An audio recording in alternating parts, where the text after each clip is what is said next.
And good morning. Welcome to Coach's Corner with Coach John Reutebuch, head football coach of the Wawasee Warriors.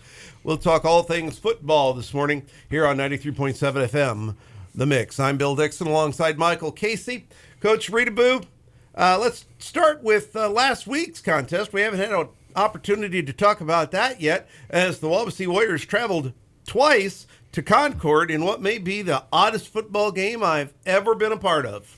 Yeah, that was a highly unusual situation, and they reminded me that this actually happened back in 1998, playoff game against Fort Wayne Carroll. Same transformer, but for those of you that don't know what happened, transformer literally caught on fire, and the ball was actually in the air, a pass to one of our players, which I'm sure he was about ready to catch and take it to the house. No, we really felt like we had some momentum going on offense there, and the lights went out. And after much delay, it was decided by the officials and Concord officials and Wawasee officials that we would come back on Saturday and play that game.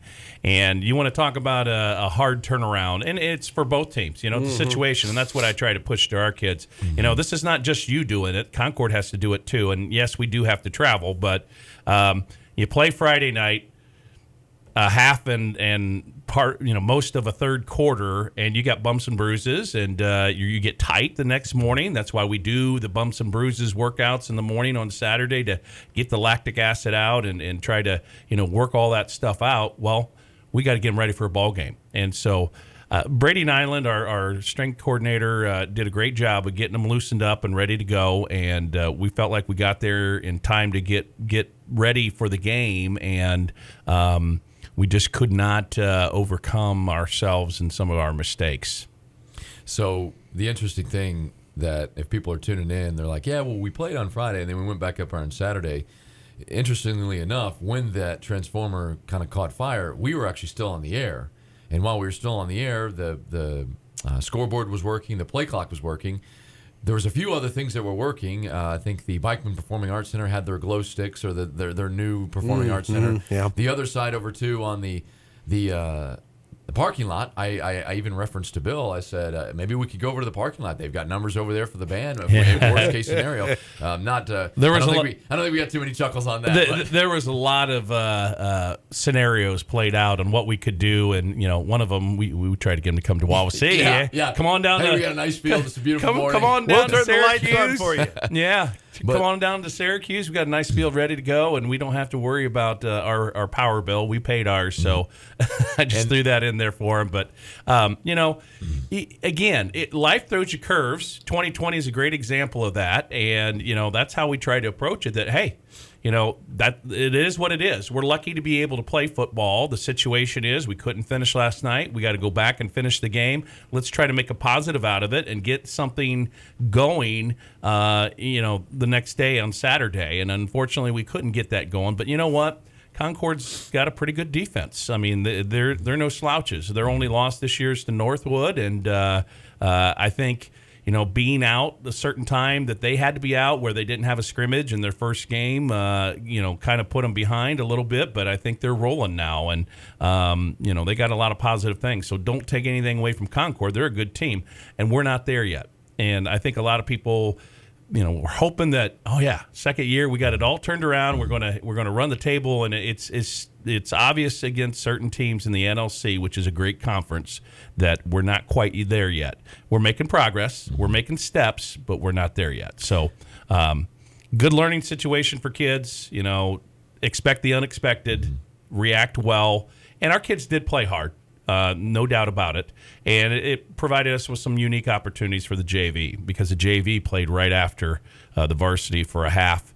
You talked about it. A lot of people. We got to broadcast that. We hardly ever, I don't think we've ever done football JV. We've in the past done a little JV basketball because it's right there attached to it. But that was neat to be able to get those kids' names on the air. And 13 kids, or 15, or however many it was. It was in the teens. It meant that almost the entire team is going both ways all day. Yeah, our JV numbers are not huge. I think we have 19 guys if they're all there healthy on the JV. Our freshman numbers are really good. I think we have 28 there. But there's a couple kids have had to be pulled up to the varsity that would be normally on JV, and because of injuries or different things going on. So, those kids. I mean, Saturday mornings, Mike, you've been there before. It provides a unique opportunity to be very creative, and it matters. And I've already had a conversation with our JV that you matter. This JV game is for your development, for your opportunity to play and compete and to get better. Because when these seniors graduate, we expect you to step in and fill in their spot. And so it was a really neat thing for them, not only to have the coaching staff and the varsity right there with them, but you guys calling the game, and we even got to film the game. So they actually got to see themselves and watch film that they're actually making the plays and carrying on in the game and everything. And so that was a good, unique opportunity too. So trying to make a positive out of a weird situation. And I think the thing about it, going back to the point I was alluding to and all the different things, is I remember you were talking to the coaches, hey, let's start backwards with our schedule. I even at one point in time was asked to check with the bus drivers which one can drive. There's so many things that I don't think people knew what had to be done in order to get our guys back up to Concord to play at 11 o'clock. Come to find out, the officials, I think, were over an hour plus away from the region, so looking at an hour and a half, and time zone changes and all that. But like you said, let's then segue back to the JV. The fun part about it was, although that third quarter was like snap of the fingers and a blink of an eye was over because there was only about 4 minutes left. You play the fourth quarter, like you said, you guys fought. Just was, they just scored before the lights had gone out. So instead of a 14-7 game, it's 21-7. They tack one on late in the game, so it ends up being 28-7. But you go talk to the varsity guys. The JV guys are warming up. They're getting ready to go. It was like a 10-minute segment. And then pretty much it's like, all right, let's kick off and let's go. I've had the opportunity to coach JV, and normally on Saturday mornings, you're looking around, the coaches are in the office saying, all right, who do we have? How many quarters do we have? Yeah. We've got this kid for this quarter. And so that's even more of a unique situation to say, okay, now we're playing our varsity kids Friday night, Saturday morning. Now our JV kids come rolling. And it was just, we can say it was unique. It was unprecedented. I mean, like Coach Reutebuch said, everything has been like that in 2020. I think we were even getting texts to say 2020, sure enough, lights going out. But it was fun. It was cool to see that we were able to broadcast, and we had some parents that were able to hear their kid's name on the radio, and that's what it's all about, because it's a progression of what we're trying to accomplish. And you talked about the freshman who defeated Concord 48-32, and a great win at Concord. Your JV played hard. I think it ended up being 6-0. They actually stopped them on that fourth down with the time running out before going into the half, which would have been the end of the game because we only played a half. So there's a lot of positive things we saw, even from all the games. But you can't make that up. I mean, it was just it's just an odd situation. So, Coach Reutebuch, what positives did you see at Concord? What do you think your team took away from Concord that it can now build on? What were the big positives for you guys from that Concord game? Well, I'm going to build on those positives, but first of all, I wanted to explain too why we only played a half. Concord's athletic director and our athletic director, time of in this COVID time of exposure to play a whole game on top of half a game. They felt like that was probably not the best scenario. That we probably should limit it to a half, and so.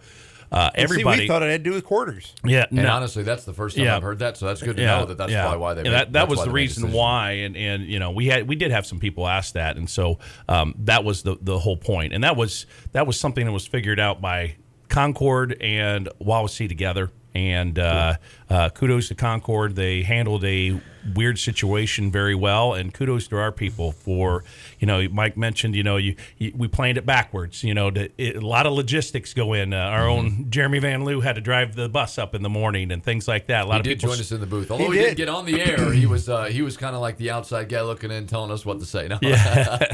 So the old saying, it takes a village. Well, it literally does when we're putting on a football game, and I know a lot of people don't see that, or maybe don't understand that. A lot goes into a Friday night football game. So I wanted to mention that. Now, as far as positives to take away from the game, I mean, first of all, great win by our freshmen who, looked at, maybe our varsity didn't win, maybe our JV didn't win, but they focused on what they had to do, and that's a lot of points in a freshman game, short quarters. For sure. But they're playing well, and there's got a good chemistry there, and really like where those kids are at. I think they're 3-0 right now, so hopefully we can keep that rolling.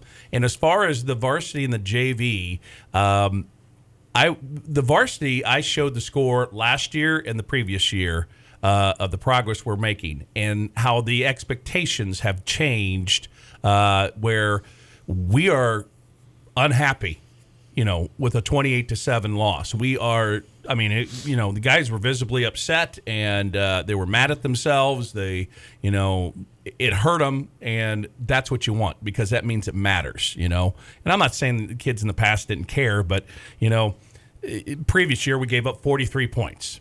And so we cut that in half. We had some opportunities on the field offensively, and right now our offense is a work in progress. It seems like one step forward, two steps back, between penalties and wrong reads, and then we throw in an injury here and there. Then we got to shuffle some guys around, and we're looking for some answers there, and we got to keep plugging away. And we like how our defense is playing. Special teams is doing okay. Holding their ground right now, but we got to get that offense going, and that's something we really got to work on. So positives are we're making progress. You can show that by data. Looking at the first 4 games 3 years ago, last year, and then this year, and I think that rang true to the kids. And then the other thing is, picking yourself up on Saturday morning, coming in and going out and playing and not mailing it in. And I don't think they did that. And so proud of them for that. And they got back to work on Monday. Monday we had to change our schedule. Usually Saturday we watch film, so Monday we watched film before we went out and practiced. So that was something else that was unusual, and they took it in stride, and we had a decent week of practice, I felt like, considering that, we had another change. But these kids are resilient. They've had so many changes in the last 6 months or more with everything that they kind of roll with it. So proud of them for that. I think you got to remember, too, you've got kids at school, you've got them doing classwork, you 15-year-old to 18-year-olds, and they're going week 4, week 5. It's life. We talk about life is bigger than football, but right now that main emphasis is football. And you talk about there's 3 facets to the game that are vitally important. 33.3% repeating, you make it yourself 100%, but you have special teams. Yep. People often forget special teams, kicking, PAT. We talked about some of the, we'll talk about Northwood doing the swinging gate and how it made sense why they did it after seeing some of those PATs. Anyway, special teams, offense, and defense. And like you said, 2 of those facets right now have been pretty steady. The defense has been steady. Special teams has been steady. Offense, like you said, improving in progress, and hoping to start to see more of those successes. Again, you had a guy out last night, one of your tailbacks, but we'll talk about that a little bit more later on. But for those that are listening, those are 3 of the biggest assets and facets to the game where you got to be fluid and successful with that, and that's special teams on all 3. Yeah, on all 3. You can't be great on offense and then give up a bunch on defense. Yeah. and terrible on special teams. You got to be great on all 3. They got to complement each other, and so. Sometimes somebody might look at the score and say, well, you gave up 28 points. Well, that's not really the whole story of the game. The story of the game, could be that, and it was, that we put our defense in bad position. Concord would start a drive in our territory and giving them the short field. And, special teams, if we don't execute a punt, short punt, and now all of a sudden they got a lot shorter drive. So they all complement each other, and we need all 3 facets of the game to be rolling on all cylinders, and we gotta get that going. So it's a work in progress, and we'll get there. We're going to keep plugging away, and hopefully by the end of the year we're going to be a team other teams don't want to play. So special things happened last night at Warrior Field prior to the game, some things that were a little bit unusual. We're going to talk about that when we come back here on Coach's Corner with Wawasee head football coach John Reutebuch on 93.7 FM, The Mix.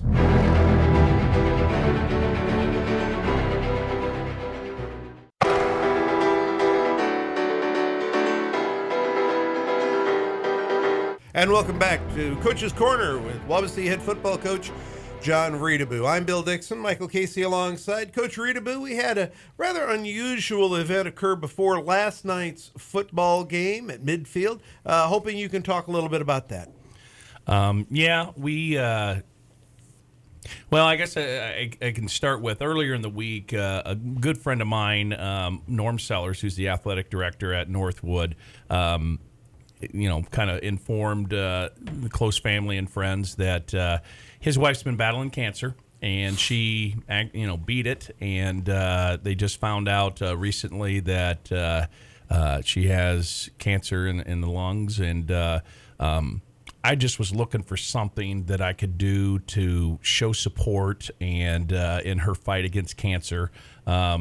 In the Warsaw game, we're going to do Pink Out to fight cancer, and all of us have been touched by that terrible disease, and it hit close to home for me. Norm and I have been friends for a lot of years, and so I just want to do something, and I couldn't think of what to do specifically, and kept thinking, and I went to my captains and said, hey, here's the situation. I'd like to do something special, and finally I came up with, maybe both teams can come together before the game and, do something special. So it was student-led. It has to be student-led, and the captains got together.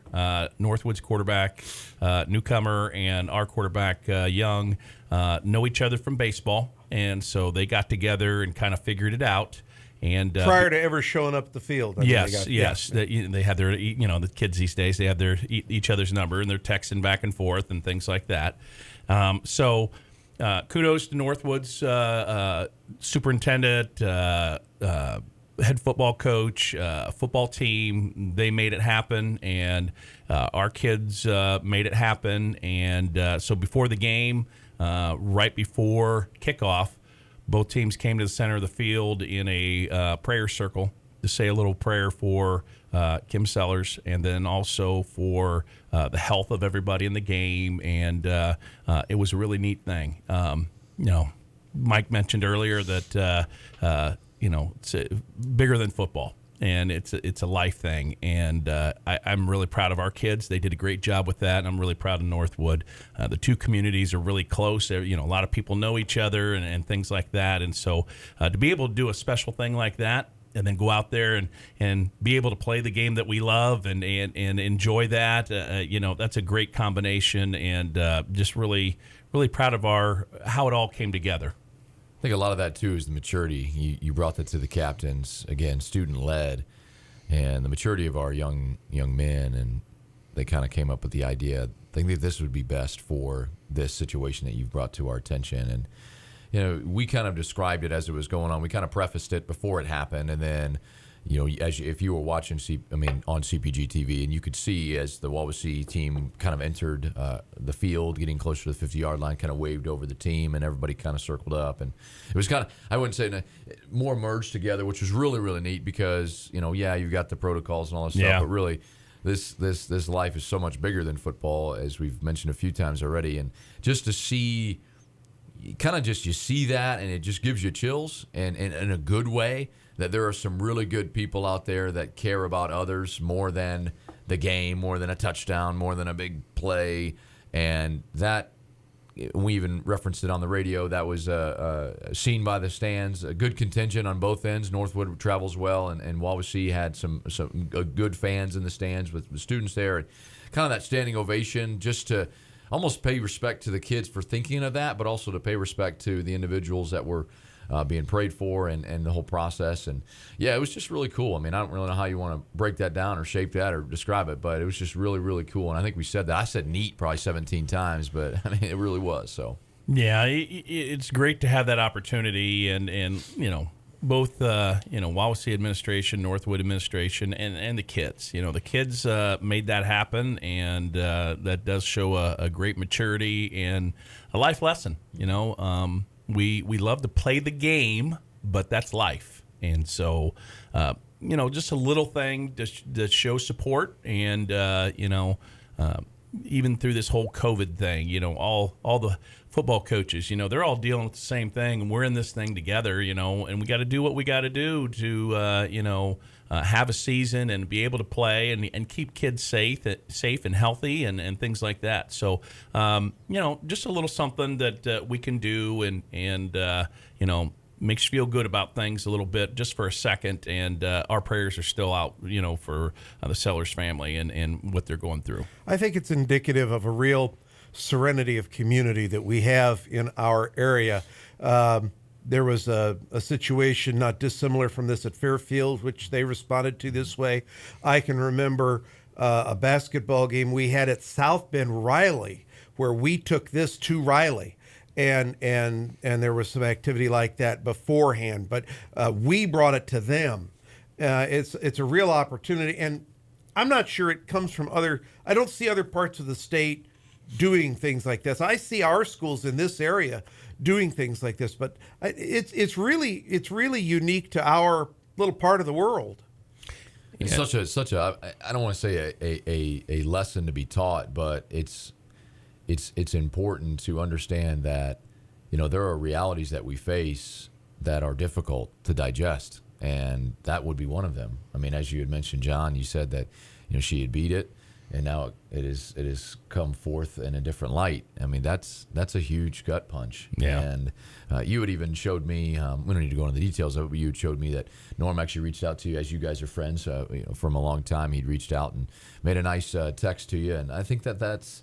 And it's not about accolades. It's not about, hey, not at all. No. What I'm saying, it's not like I got a sticker on my chart but it's the idea to say that's what it's about. It's about being that additional support because, when you're going through something and you can't say you understand, we all have been impacted some way or another with cancer and that deadly situation. But it's about that support. It's about community. Correct. And the NLC conference is a fantastic conference, and we have fantastic communities, and we're all alike more than we probably let on. We wear different color uniforms and we have different mascots and all that stuff, but really deep down we're all very similar. And anytime we can come together, sportsmanship or whatever it is, it's a positive thing. So just wanted to explain what that was all about. A lot of people, I think, looked at it as a very positive thing, and that's good. But it was more about just a subtle gesture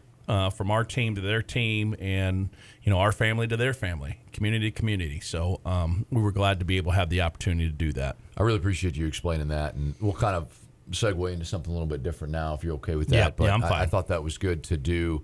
Let's talk about. So we've already referenced earlier in the show about the Concord. I don't even know how you want to explain that. The Friday, Saturday unified, put that together day, and then you film on Monday. Right. Talk a little bit about what our next segment will follow this. We'll be talking about Northwood last night.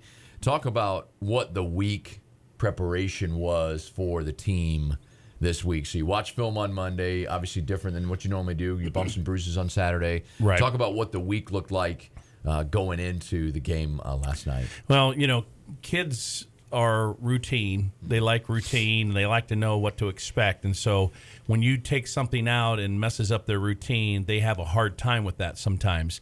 That was the number one goal after Friday night's game being moved to Saturday is, okay, we got to make sure not only physically we get them ready for the game, but mentally, because they're out of their routine. And so, we talked about it previously about getting them ready for the Concord game, but the next phase is to get them ready for that next game. We can't linger too long on what happened in the Concord game because that's history. That's past. We can't do a thing about that. We can learn from it, but we can't change anything about that. And so it's a fine line. So we decided on Monday, which is normally a mental Monday, where we get into scouting report about Northwood and we do some fundamental drills and we go through that practice. We had an additional part of our practice where we did some film study to look at where we need to improve, look what we did well, look at what we did poorly, and set out to fix those things.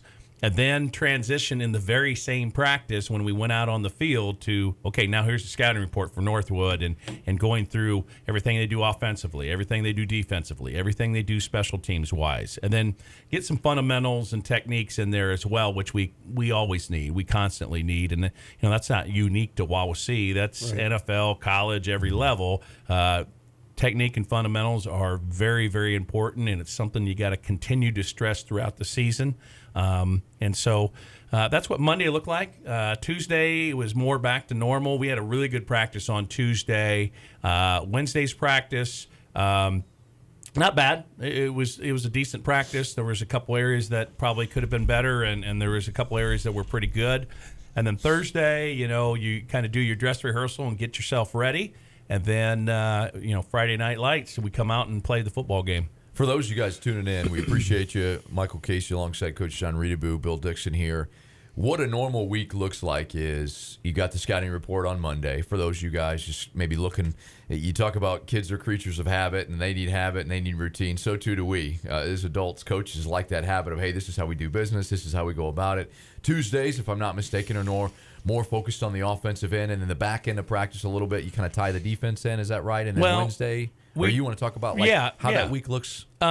So Monday is Mental Monday, and we're in pro pads, which means just shoulder pads and helmets. It's not full contact, and we call it Mental Monday because it's getting the scouting report. It's more mental than physical. It's turning the page from last week. Yes. Turn the page to this week. Yeah. Get that mental. I like that Mental Monday. Yeah. See? Yeah. I love that. So You're going to see that all over the halls at Milford, aren't we, Monday morning? Mental Monday. Motivational Monday. There you Mental go. Monday. That's the mind frame there, is to mentally get yourself ready for the next team and what they're going to do, and still get some football fundamentals and technique in, and it's not full contact. And part of that comes from the state. You only can have so many full contact practices anyway, which is probably a good thing. So Tuesday is full contact practice, and so is Wednesday. And so we try to, I know in the past sometimes teams go offense one day, defense the other, or mostly offense and a little bit of defense. We try to balance it out. We have our special teams that we go through, and we kind of alternate back and forth between offense and defense. Because to be honest with you, we can't really afford to go a whole day without having one or the other. Well, it's kind of like the nature of a game, too. You sudden change. You're on offense for 7 plays, and then your defense has to pop out there. So I kind of like that change of that quick flip in the practice. To say, all right, D, you're out there for 7 plays, 10 minutes, whatever it may be. You're replicating game situations. Right. And so we have individual periods where we rep out what we need to do that particular week, whether it's a defensive technique or offensive play or how we got to go about that. And we have used to be 7-on-7. We'd go 9-on-9, so the quarterback can feel a little bit of pressure, and the O-line, D-line get a little work on that. And we also do inside runs, so we can work on our run plays. And like I said, we had special teams, so we work all that in on Tuesdays and Wednesdays. But we're in full pads, full contact on those days. And then Thursday, as I said, is kind of a dress rehearsal. That's pregame practice, and that's where we put it all together. And that's pro pads also. That's not full contact. So, as my coach used to always say, that's when you're polishing the apple, and that's when you're putting the hay in the barn, getting ready to go for Friday night. And that's what we're gonna talk about here shortly, Coach. Is we'll talk a little bit about what happened last night against Northwood, and that will be our next segment. So, here on Coach's Corner with Wawasee head high school football coach John Reutebuch on WRWTLP Syracuse.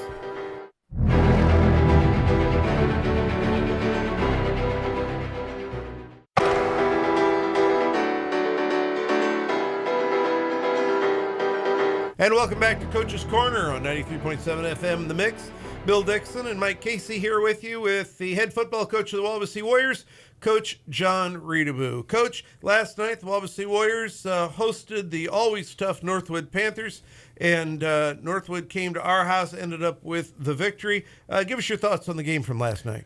It wasn't the outcome that we had envisioned, of course. We started the game off pretty well. We stopped them. forced them to punt, and we had a nice drive going, and unfortunately we had an interception, and it almost like took the wind out of our sails. And this is an ongoing battle that, it's just one play.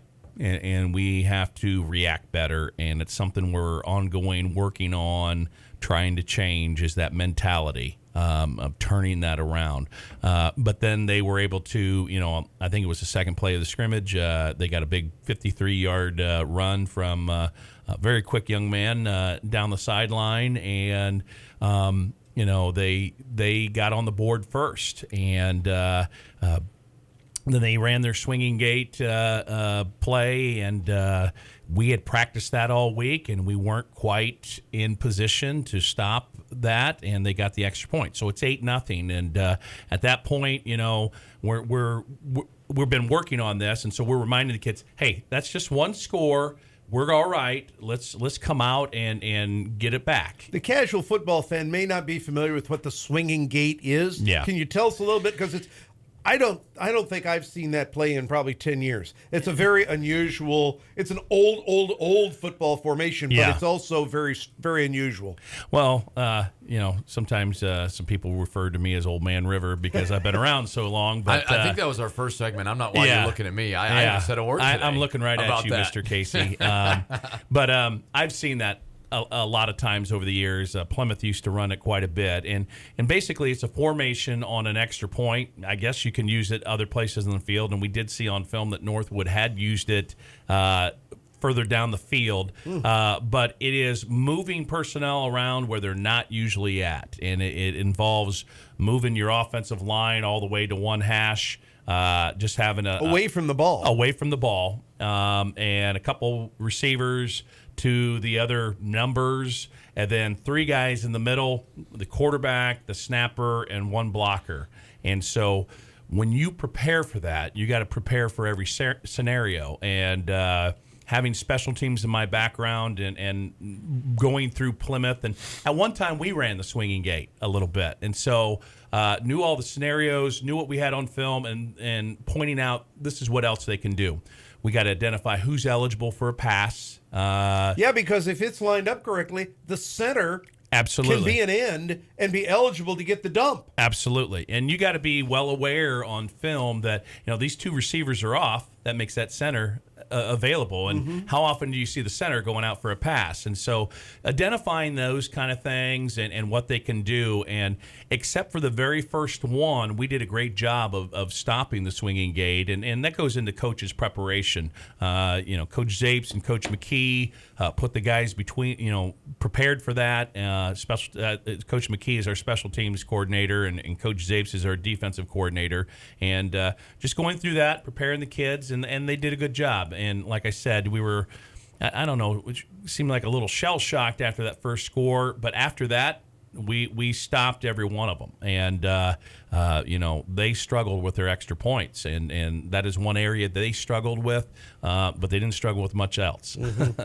I think actually after the swinging gate, the two extra points were bobbled snaps, incomplete. Right. Did not fully it successfully wasn't the have kicker that was having the problem. It was the holder that was having the problem. And then they came back later to the swinging gate. I think it was the fourth attempt at that. And then good defensive play. They threw it out to one of the backs over screen play, and the defense did a nice job. And they also tried to pass. Newcomer tried to pass, too, that we were able to knock down. Yeah.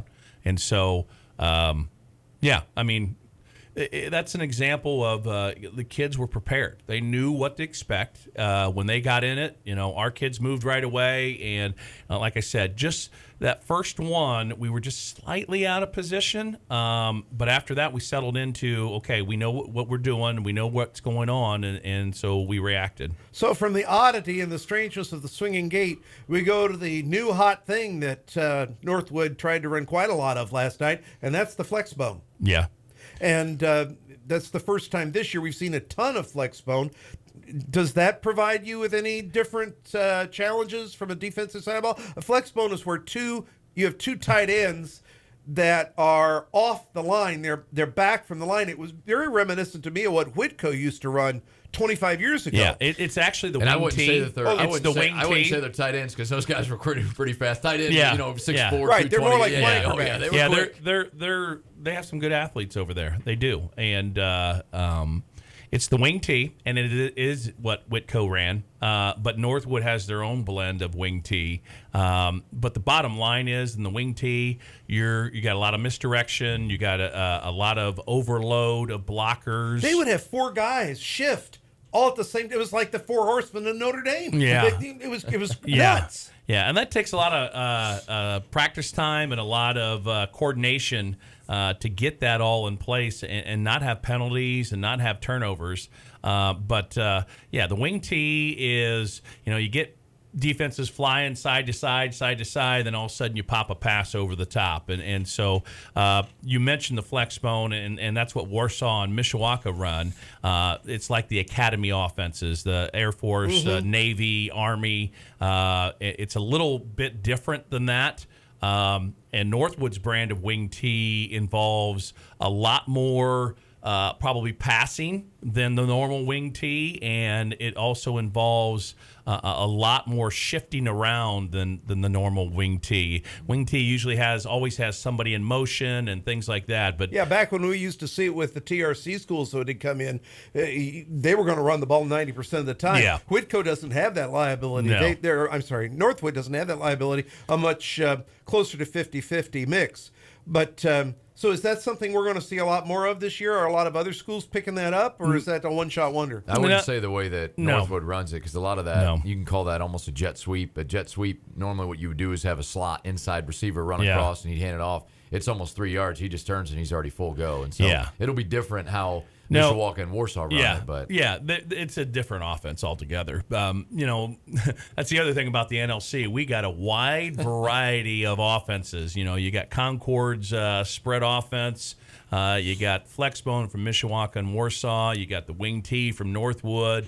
You got kind of a power offense with Northridge, and Plymouth is run spread. So each week is a unique perspective of what they're trying to do and what they're trying to accomplish. And so, the wing tee that Northwood runs, you got to spend a lot of time deciding what you want to stop and how you're going to stop it, and trusting your teammates to do their job and doing your job. And it's complicated. Mm-hmm.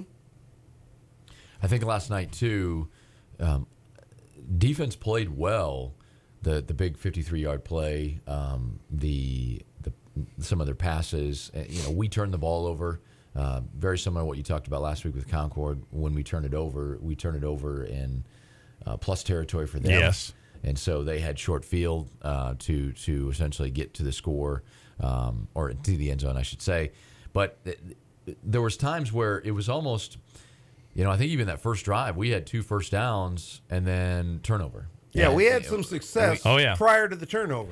And I know there's a lot to talk about, but, even last night, Laundry was all over the field. It was a very inconsistent, both teams, false starts, movement, personal fouls. I think at one point in time I saw a targeting, which I thought that's what I saw, and then I started going into the concept of, if you're in college, you'd be kicked out, removed from the half. In the second half, if you're in the NFL, you just get a 15-yard penalty and get fined. And in high school, I don't think they did anything because I didn't see anybody that was removed from the game. So there's so many different rules and regulations. But we again, saw the calls safety of the players. Night we haven't seen all year. A horse collar. And one of each. Horse collar. I mean, that goes back to, I don't know, a decade ago when that first came out. But it's an eternity back when I was calling games. Well, that was when they actually made the pigskin ball. Out of pig. They made it before the game, right? It was like a sacred ball that they used. The big midnight pigskin sewing. Absolutely. Please don't do your poem reciting like you do every Friday. Anyway, but like you said, Coach, offensively, we had success and then stagnant, and then we had some unfortunate turnovers that really made things stagnant. Yeah. Offensively, it's been recently 1 step forward, 2 steps back. We had several series start off either with a penalty or a major loss in yardage. And, I remember looking at one particular one last night, a drive that we had near midfield, and the very first play, we had a 10-yard loss. And so, again, putting yourself that far behind the chains is a hard obstacle. I've called plays before, and coming up with 3rd and 22 is not a fun place to be. And so when you have those kind of situations, you just can't put yourself in that. And then a standard keys to game is not turning the ball over. And we turned it over 5 times. We fumbled twice and threw 3 interceptions. You're not going to win very many games turning the ball over that many times. On the flip side, we had our hands on 3 footballs that Northwood threw, and we came up with 0. And so at halftime, we had 3 interceptions that we threw and 3 interceptions we did not get. And also going into that is the physicality. We did not come out as physical as we should have, and we had envisioned we would. Northwood's got some good athletes, but so do we. And we just, for whatever reason, we had a nice drive going, momentum's going. We stopped them on defense to start with. That is how we wanted to start the game. And we have, an interception, and then quick turn of events, and all of a sudden they break a big run, and then, we're trying to regroup and say, hey, that's just one score, we're okay. And unfortunately, in that second period, they rolled off a few scores, and so at halftime, it's 27-0, and we're looking for answers. And so halftime, we talked about, hey, you know what? It's 0-0. We got to have warrior grit, and we got to come out, and we got to play hard, and let's see where we are in the second half. And they did get a couple scores there in the second half, but we played much better in the second half, and that is a part of not giving up, the warrior grit thing. And we got some guys out there that are just selling out, giving us everything they got, but we can't put ourselves in those situations. We're out of the game almost at halftime. And that's just something that we got to do a better job of. We referenced that last night. Bill and I were talking keys to the second half, and we said Coach Reutebuch is talking to his team right now that there's got to be more intensity and more passion. And Bill asked me a question. He said, is that enough?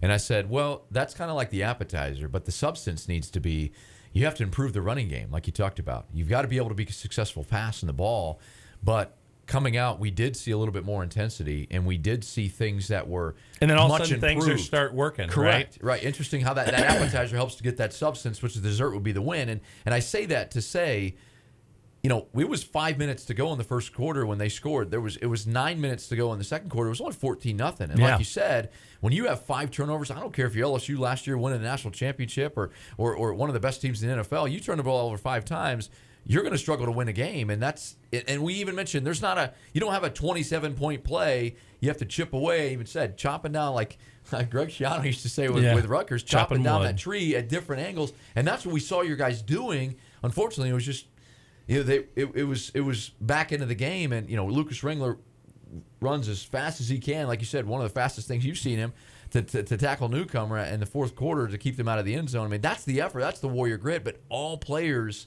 across the board have got to have that intensity and tenacious mindset. Well, and in the second half, you saw some amazing catches. Cam Salazar had an amazing catch. Lucas Ringler, you mentioned, had a catch for what appeared to be a touchdown, then ended up being a fumble and coming out. And 2 plays later, he's running down newcomer. And so that's a kid that is listening to what we're saying and next play. And, he went out there and made a play. That's warrior grit. And that's what we're trying to build into our program. And more than anything, you got to have a short-term memory in high school football because there's going to be a big play happen, but the turn of events can happen so much faster. I mean, I think it was a couple weeks ago. We had a turnover, then we turned the ball back over. I mean, there's so many different things that can happen. That's the weird thing about it. Yeah, and the NLC is too good of a conference. You're not going to shut everybody out. That's just not going to happen. And so you're going to get scored on. and it's going to happen, or you're going to, make a bad play, or they're going to make a great play, and it just happens in football. It's how you handle that adversity and how you come back from that and keep, as you mentioned, Greg Schiano and chopping wood. You just got to keep chopping away. You just got to keep fighting through it, and the worm will turn for you. And so that's where we're at. Mentally, we're trying to get the kids to fight through those early things and not allow it to get, so far apart, and getting that second half effort in the first half and putting together a full game.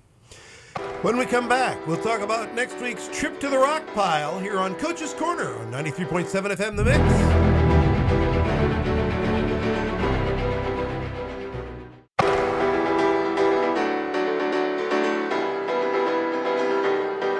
And welcome back to Coach's Corner on 93.7 FM The Mix and CPG-TV.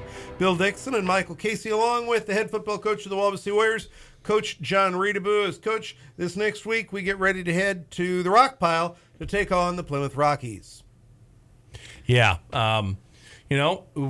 We just talked about different offensive perspectives. Here we got another one. And, in the brief amount of time that I've had to watch Plymouth, it looks like they're looking for answers too. They've had several different guys play quarterback. Their scheme each week has changed from not overall formation changes, but the game against Mishawaka, their very good receiver, has gone back and forth between receiver and quarterback, and he's a great athlete. And they started that game off with him running the ball a lot from the quarterback position. Another game I got to watch is Northridge, where they were throwing it up to him and letting him go make plays. And so I think they're trying to search for the right combination on offense, and we can relate to that because we're looking for the right combination on offense.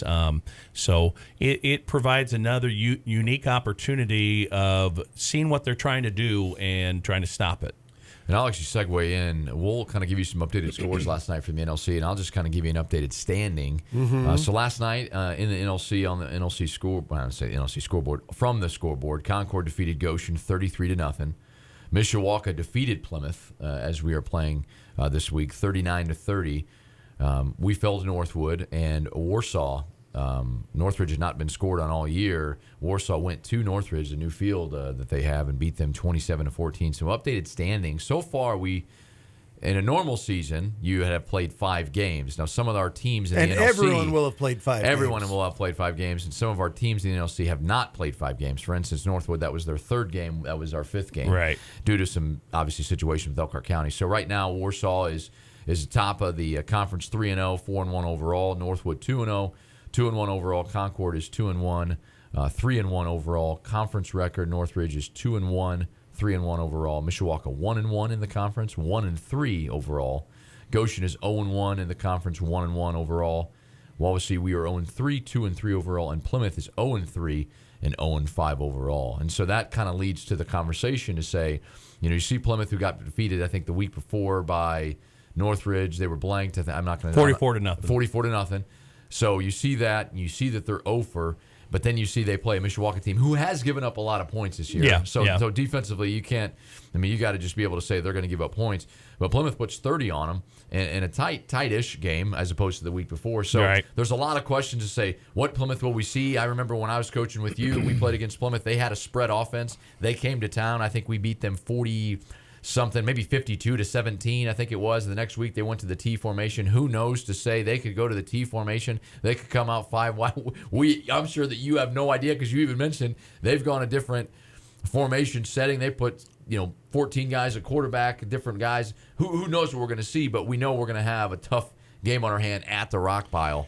Yeah, John Barron's teams always play hard, and that's one thing that comes off on film.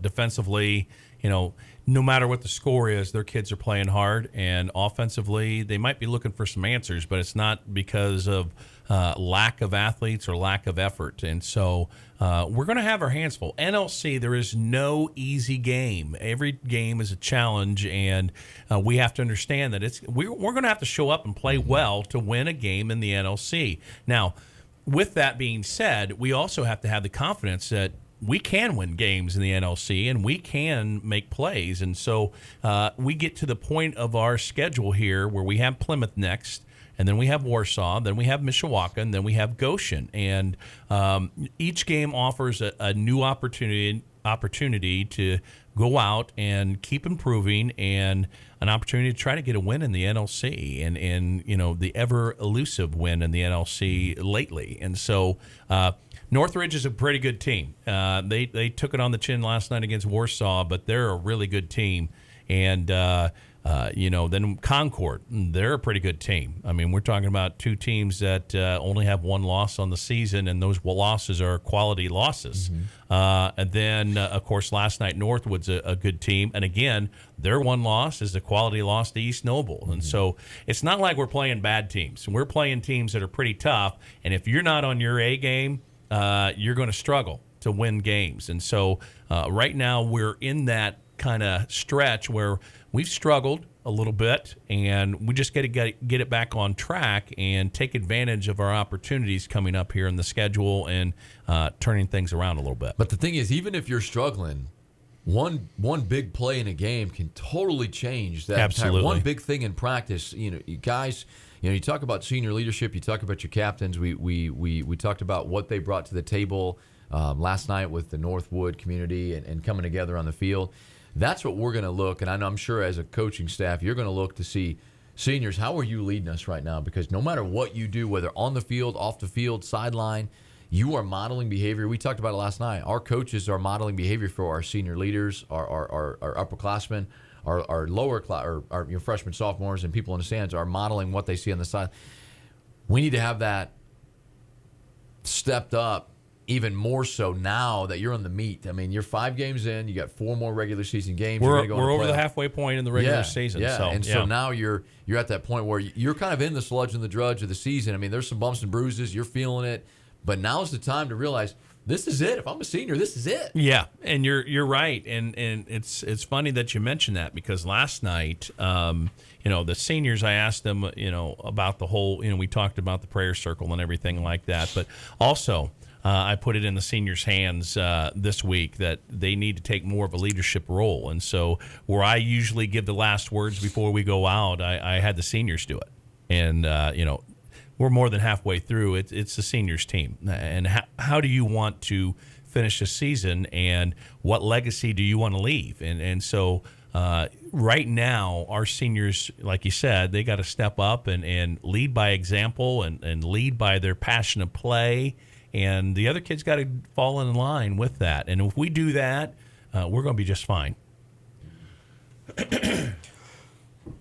Absolutely. I think it's important. I mean, there's a little bit of a reminder to us to say it's the same thing that we do in the classroom as educators. Absolutely. It's the same thing we do in society as humans. I mean, there's people, no matter where you look, they're going to look up to you.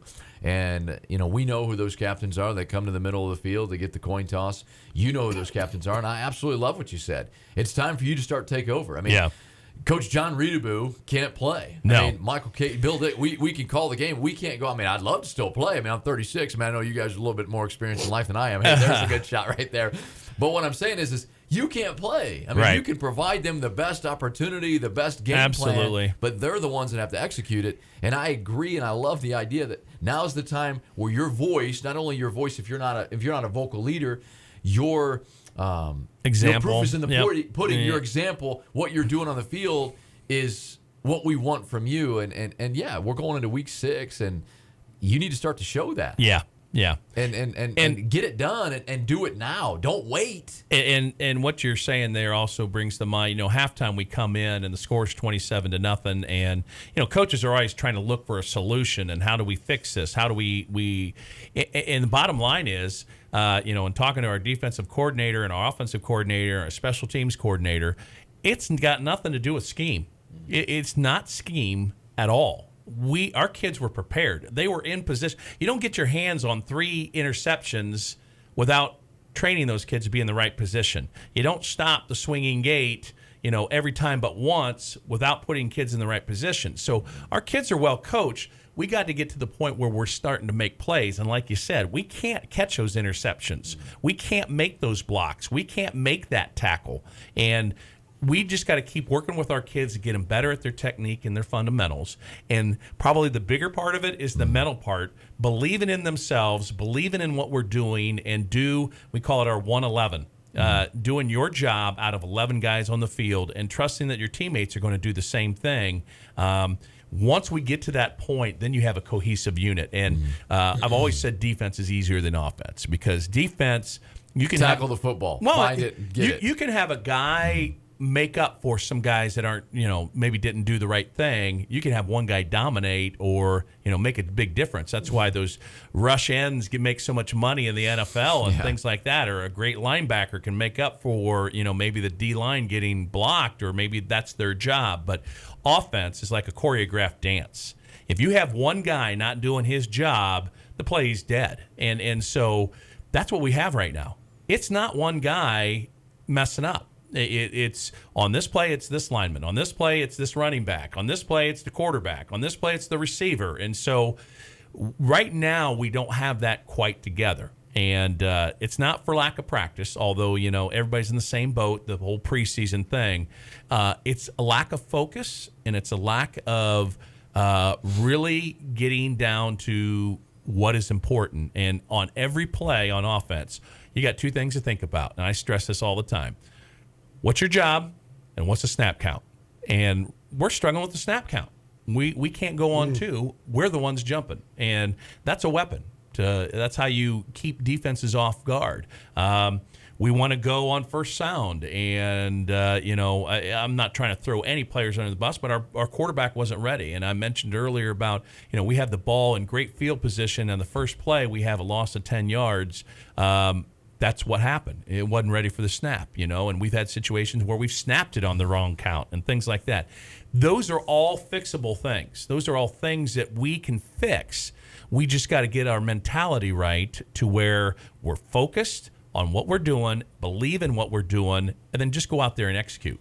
Well, I think what you talked about, the mental piece is huge, but physical and emotional. I mean, not only is it the mental mindset, but there's ebbs and flows of games in high school. I mean, the emotion is you make a big play, but the next play something big happens. So you got to keep your emotions in check. Right. And you got to make sure that you don't physically drain yourself because your emotions, they make a big play and then, woe is me, what are we going to do? No. Understand that there is a long game ahead. And I like what you talked about. I mean, you talk about the mental, you talk about the physical, you talk about the emotional. And the key ingredient to all this is just getting it done. I mean, find a way, resolve in your belly, in your gut, light a fire, whatever it may be. You've got to find a way to get it done. I'm not trying to be motivational, Mike here, but I mean, seriously, at the end of the day, that's what it is. Either you're going to get it done or you're not. Right. And we need to start getting that done. And our Wawasee Warriors are going to take that to the rock pile this coming Friday as they meet the Plymouth Rockies. This has been Coach's Corner on 93.7 FM The Mix with the head football coach of the Wawasee Warriors, Coach John Reutebuch. We hope you'll join us Friday night as the Warriors travel to Plymouth to take on the Rockies. I'm Bill Dixon. Have a pleasant good morning.